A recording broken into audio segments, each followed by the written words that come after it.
God can show up anywhere. Check it out. Here's my story, and I love sharing this. Back in 2019, I was at my peak walk with God, okay? I was talking about I was eat, breathe, sleeping the word of God. I was going through something, and I just got really close to God. So long story short, I was at work one day, and I ended up breaking an acrylic nail. During my lunch break, I ended up driving to a random salon that I had never been to before in the middle of Coral Gables. So as I said, just keep in mind, I'm at my peak with God. So meaning anytime I had a break or anything I was doing, I was listening to a sermon until I went to bed. So I get to the nail salon, I see this lady, and I basically say, hey, I'm missing 2 nails. Could you fix it for me? XYZ. And while she's doing my nails, I'm listening to a sermon. I kid you not. I had my headphones on. I'm listening to the sermon. This woman is doing my nails. It was only 2 ladies that were there working, and there was another girl next to me. And I hear the softest voice, but it was so powerful, but so soft. And I had never heard a voice like this before say, Natalie, turn off the sermon and tell the woman in front of you that she is having a baby this year. And I remember thinking to myself, no. So I played the sermon. I had paused it, thought to myself, no, and then I continued to play it. Again, the voice came, his voice, God's voice. It was so soft, but so powerful. And it said, Natalie, trust me, turn off the sermon and tell the woman in front of you she's having a baby this year. So what did I do? I turned off the sermon, and I'm super anxious. In my mind, I'm like, what business do I have telling this stranger this?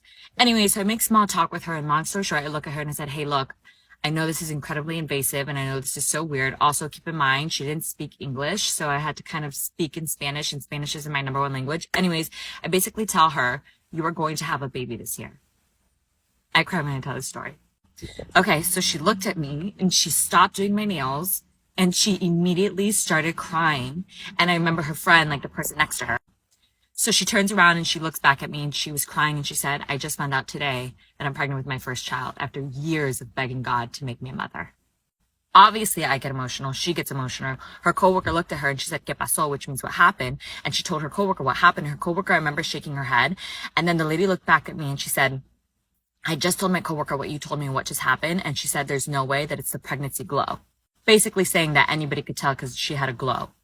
And this is what I will never forget. She looked at me and she said, people who do not have the fruit of the Spirit in them think that everything is a coincidence.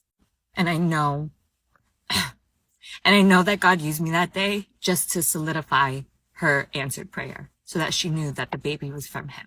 And basically just acting on that act of faith just really solidified for me that God was indeed real. How real is God to you? Do you have him boxed in to 4 walls on a Sunday morning? Or are you open for him to just use you anywhere, any place, at any time? If you want to see more content like this, subscribe now.